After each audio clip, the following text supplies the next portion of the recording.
மத்திய இணையமைச்சர் பொன் ராதாகிருஷ்ணன் செய்தியாளர்களை சந்தித்து வருகிறார். நேரடி காட்சிகளை தற்போது பார்க்கலாம். ஏற்கனவே ஒரு அணி இருந்துகிட்டு இருக்கிறாங்க, இன்னொரு அணிக்கு மாறிக்கிட்டு இருக்கிறாங்கன்னு சொன்னாச்சுன்னா சிந்தனை மாற்றத்திற்கு என்ன காரணம்?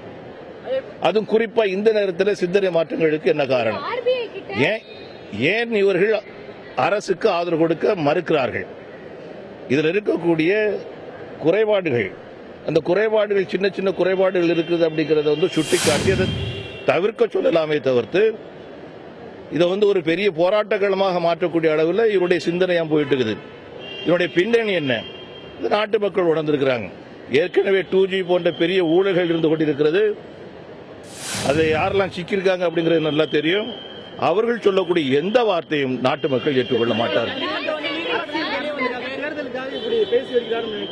யாருங்க இது தேர்தலுக்காகவா அல்ல வேற ஏதாவது பிரச்சனை இருக்குதா எனக்கு தெரியாது.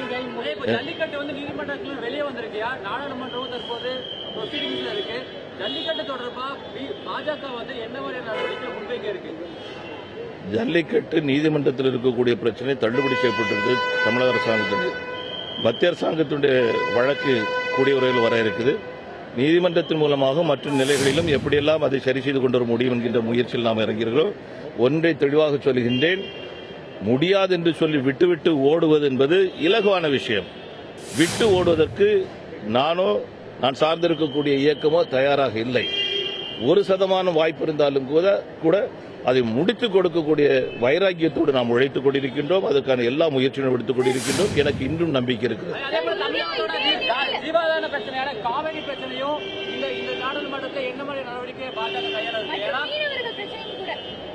ஏற்கனவே நான் இதெல்லாம் விஷயங்கள் சொல்லியிருக்கிறோம். 2 விஷயத்திலுமே சொல்லியிருக்கிறோம். தமிழக மக்களை எந்த காரணத்தை கொண்டு மத்திய அரசாங்கம் கைவிடாது. பிரதமர் நரேந்திர மோடி அவர்கள் கைவிட மாட்டார்கள்.